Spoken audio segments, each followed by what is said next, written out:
Maybe it was a good thing that Jericho is busy for today at di kami magsasabay for lunch, kaya malayo ako nakapunta sa garden. Di naman ako nahirapang hanapin si Vanessa dahil agaw pansin siya sa garden at umiinom pa yata ng milk tea. She is pretty, even prettier when I first saw her years ago. Maglalakad siya, matangkad, designer clothes ang suot, mukhang supermodel at sa tikas pa lang, halata mong lumaki sa mayamang pamilya. I saw people looking at her intently and admiringly, and she deserved it. She's gorgeous. No wonder Jericho is her ex. I found what it sounded a bit bitter, so I shrugged it off. Why would I compare myself to another woman when I have my own personality? She's pretty, but I believe I'm pretty too. Sabi ni nanay at naniniwala naman ako sa nanay knows best. Well, my boyfriend never forgot, reminding me how beautiful I am every day, so I should not get insecure. Lahat naman ng tao magaganda sa kanilang sariling paraan. She is Vanessa, and I am Francesca. I don't have to compare myself because I have me. Hello? Hanap mo raw ako? I smiled before starting. Hey, Francesca! Aniya at tumayo. Ngumingiti pa sa akin. Cheska na lang. Sagot ko at tumayo. Upo muna tayo. She nodded and sat with me on the bench. It was a bit awkward since matagal na nang huli ko siyang nakita. Sa restroom pa ata yun at nagkagalit kami ni Jericho dahil nahuli ko siyang inalikan ni Vanessa. Ever since that day, I did not saw her, or maybe because Jericho talked to her. You can call me Ness na lang. She started off kaya't napatango ako. Hi Ness, it's lunchtime. Kumain ka na ba? I asked. Would you like if we talk over lunch kung gutom ka? No, I'm okay. Mabilis lang naman to. You can have your lunch after. Aniya kaya tumango ako at ngumiti. Sumulyap sa mga bata naglalaro sa may mga bulaklak. Alright, I said. Hindi ko na rin patatagalin. What is it that you'd like to talk to? Sumulyap ako. Well, she gulped, glancing at her fingers. I wanted to apologize first for what happened 2 years ago. I wasn't expecting that kaya kumunot ang noo ko. For? For kissing Dean. She said and suddenly a glimpse of that event flashed on my mind. Kung noon siguro nasasaktan ako, pero natanggal na yon kaya hindi na masyado. Matagal na yon, Vanessa, I said and she nodded, sighing. Well, nagkaaway yata kayo ni Dean noon. I'm sorry for that. I heard he's into someone else that time pero akala ko wala lang at pinagsiselos lang ako so I tried taking him back. You see, we broke up because I was immature before. I kept on forcing him to quit work and just come with me whenever I liked and it led us to breaking up. Naalala kong sinabi ni Jericho noon. Tumango ako at pinakinggan siya. He talked to me and cleared everything years ago. He said he's into someone else and I should quit on following him around and it hurts me. Naisip ko noon ang walang hiya niya para iwan lang ako ng ganun pagkatapos ng taong pinagsamahan namin. But when I get to know you well, I'm sorry to say but I did a background check. Nagulat ako kaya nanlalaki ang mata. Tinitigan siya. What? Really? She nodded, chuckling. I just want to check on you so I could see if I would see something to use para hiwalayan ka ni Dean.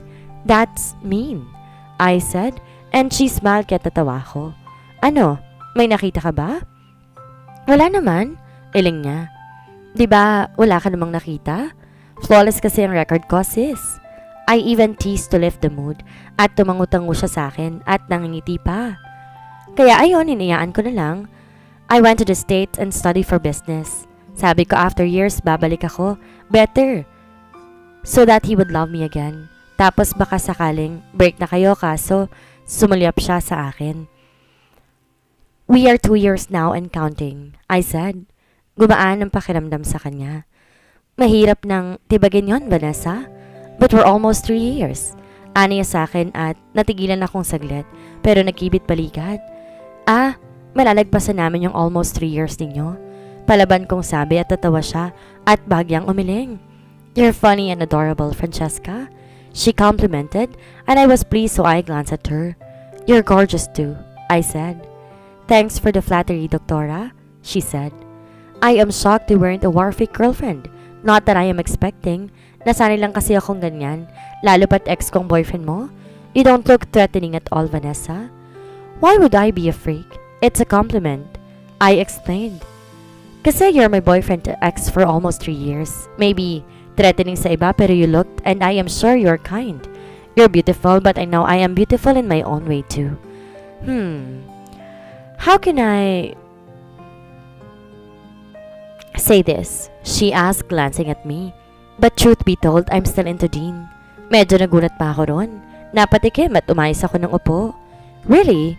After years, I still can't move on, Francesca. Jericho he's the greatest man I've ever met in this life. I was startled, but I composed myself. I get it that you're still into him, but I don't think he feels the same way. Sagot ko naman. How can you say that? She asked as if challenging me. I think I've grown maybe a little, but I established a career now. I think I am way more mature than before and I'm pretty.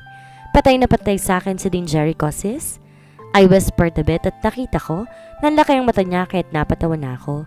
She chuckled too after a while and shook her head. Bagay nga kayo ni Jericho. He is cold and composed and you're bubbly and adorable. Mabuti ni lamang at natatansya mong ugaling yan. Hindi kasi yun pasalsalita at patahimik lang. He is a gentleman pero he's not that kind of man na kagaya ng iba. What?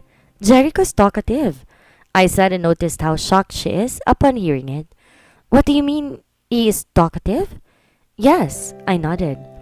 Yes, he's cold before but now he is still the same yet different at the same time. Maingay siyang kasama, madaming kwento. Is he not talkative before? Noong kayo? Napaisip siya. She sighed afterwards before shaking her head. Maybe he changed, she said. But I came here because I wanted to inform you that until now, I want Dean back. It was my turn to heave a deep sigh.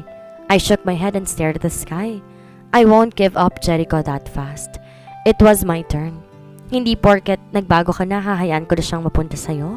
I love him and he is too, with me. Matapang kong sagot sa kanila, nang alangan sa naririnig mula sa kanya. I am glad you want to put up a fight for him, Francesca. She smiled. Because he is mine now, Vanessa. Oo, ikaw yung nauna pero hindi dahil doon ikaw dapat ang maging huli niya. Sabi ko at nakita kong pagtango niya. I am not that kind of woman who will steal your man, Francesca. But take care of Dean and love him dearly because I still want him. Jericho is not the type of man na kung kailan mo gusto kukunin mo, Vanessa. I didn't know what more I could say to her. Jericho is mine and I respect you as a woman. I don't like to have a fight with you for him but... Her intense black eyes looked at me. But if you tried taking him from me, lalaban ako. I said with a smile. Mukha lang akong mabait pero kapag may gusto akong kinukuha sa akin, hindi lang ako uupo sa tabi. Same as me. If I want something or someone, I will do my best to take it. She shrugged. Just telling you now that I have plans for trying to make him fall for me again, if possible. Fair competition. Kung ayaw niya talaga, then okay. I will respect it. But if I got a Brian and you let him go, kapag nilaman kong may chansang bumalik siya sa akin, I will grab it. I would never let him go, Vanessa, I said and she smirked, showing me her hand. Me either, Francesca. You have him now but I will try my luck. If there's a chance to make him love me again like before, kaya huwag mo siyang papakawalan kasi kukunin ko siya. She really changed. Pagkarating ko sa opisina, inistalk ko siya at nakitang malapat niya nang i-assume ang posisyon ng head sa company nila. She is a career woman now. Doon na natapos ang usapan naming dalawa. There's no bad blood in between us. We even shook our hands and we smiled at each other before separating but it made me wonder. Hindi ako halos makapag-concentrate kaya tulala ako habang nag-aayos ng mga patient chart. Hindi ko na rin nabisitang muli ang mga bata dahil wala ako sa sarili at nagpaalam ako mag-early out dahil masama ang pakiramdam ko at gusto kong magpahinga. 3:00 pa lang lumabas na ako dahil wala naman ang pasyenteng darating. I was walking with my handbag. Pa-exit sana pero nakita ko si Jerry kong naglalakad. He is with his co-doctors, sporting a white coat, a black turtleneck inner shirt and eyeglasses. May ballpen pa sa bulsa ng coat. Gorgeous! I almost swore.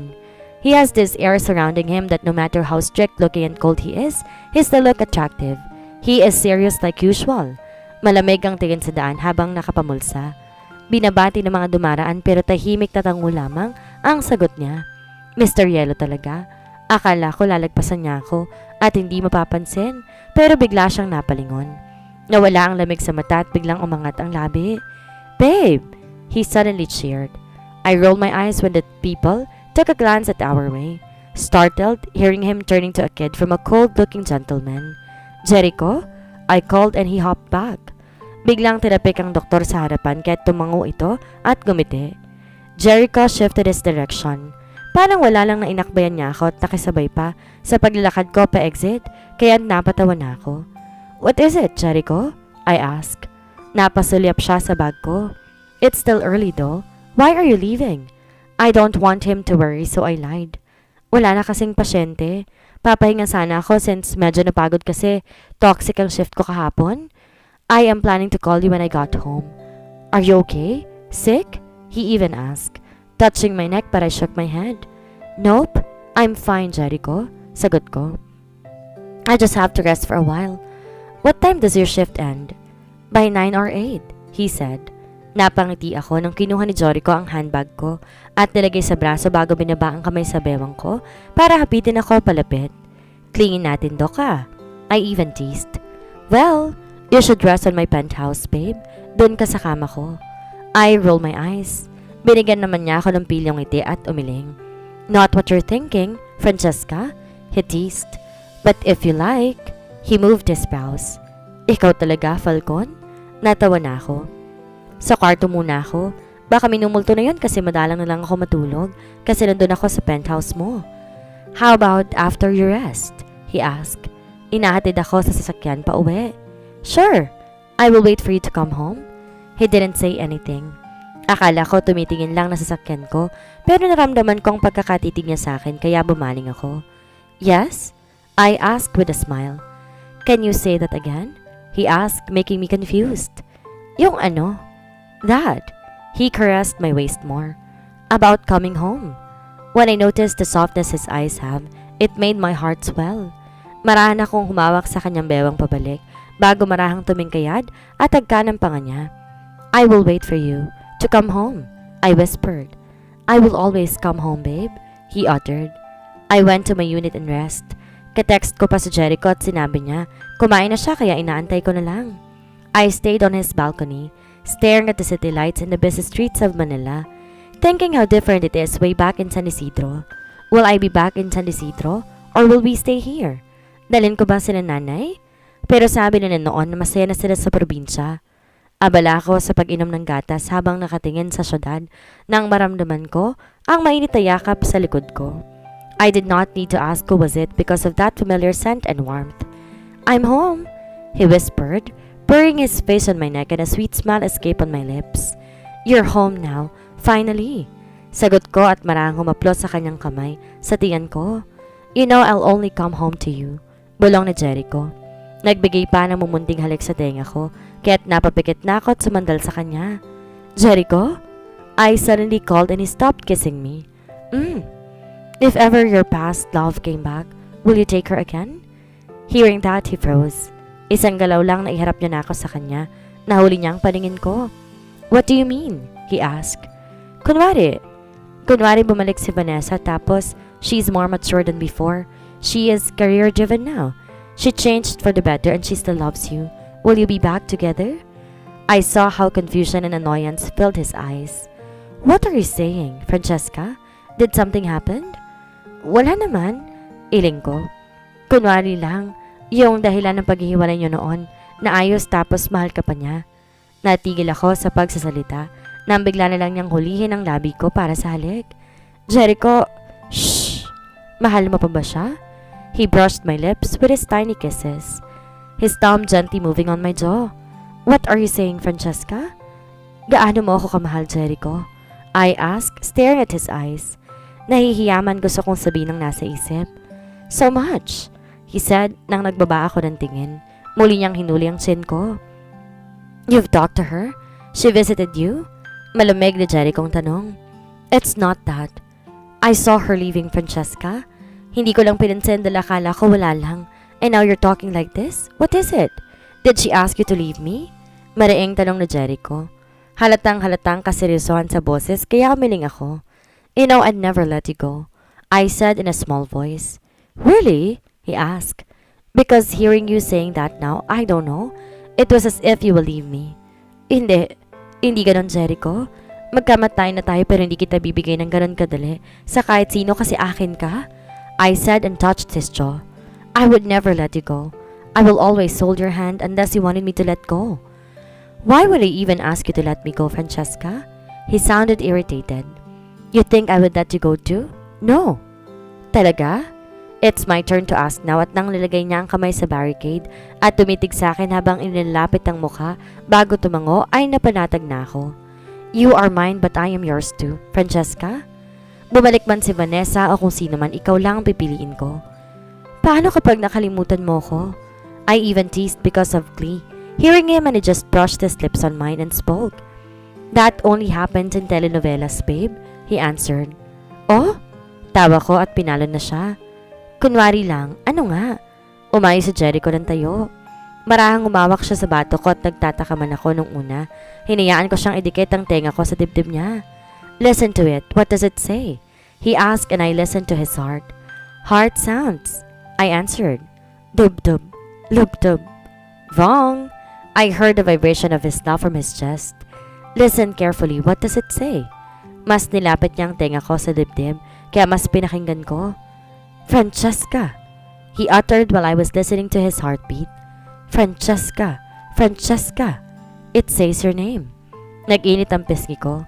Pinalo ko siya habang nakatawang lumayo at sinulubong naman ang tingin niya ang mga mata ko.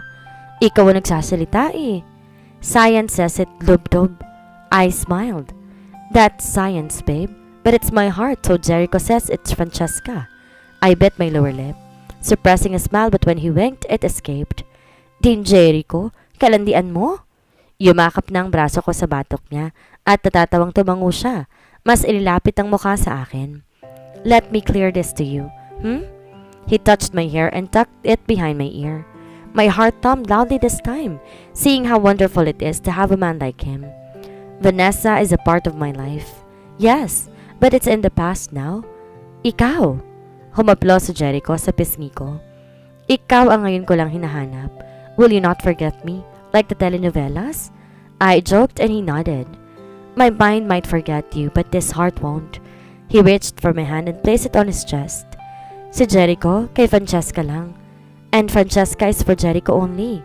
So don't get jealous about John, okay? Inabot ko ang batok niya. I'll try. I glared at him kaya't suminghap na at tumango. Okay, I won't. But promise me to stop being paranoid. It's you I love, Francesca, not anyone else but you. I hummed and he nodded. Sa'yo lang ako uuwi. When I heard it from his lips again, I am at the verge of crying. Saglit kaming nagkatitigan sa dilim ng gabi, sa ilalim ng maliwanag na bituin, at nakita ko mga emosyon sa mga mata niya na ako lang nakakakita. Francesca ko? He called. Yes, Jericho ko? I smiled sweetly and he sighed, kissed my forehead and I was shocked when he left. Pinagmasdan ko siyang may hinahalukay sa side table niya at pagbalik niya, inaayos niya ang paperclip. Jericho? Wait, babe, he sighed. Tinanggal ang orihinal na forma ng paperclip at ginagawang pabilog. Jericho, what are you doing? Natatawa ko pang tanong at bumuntong hininga siya. Inaangat ang inihugis na paperclip at ipinakita sa akin.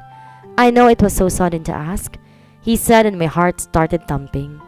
The real one is still overseas. Hindi pa tapos sa pinapagawan ko.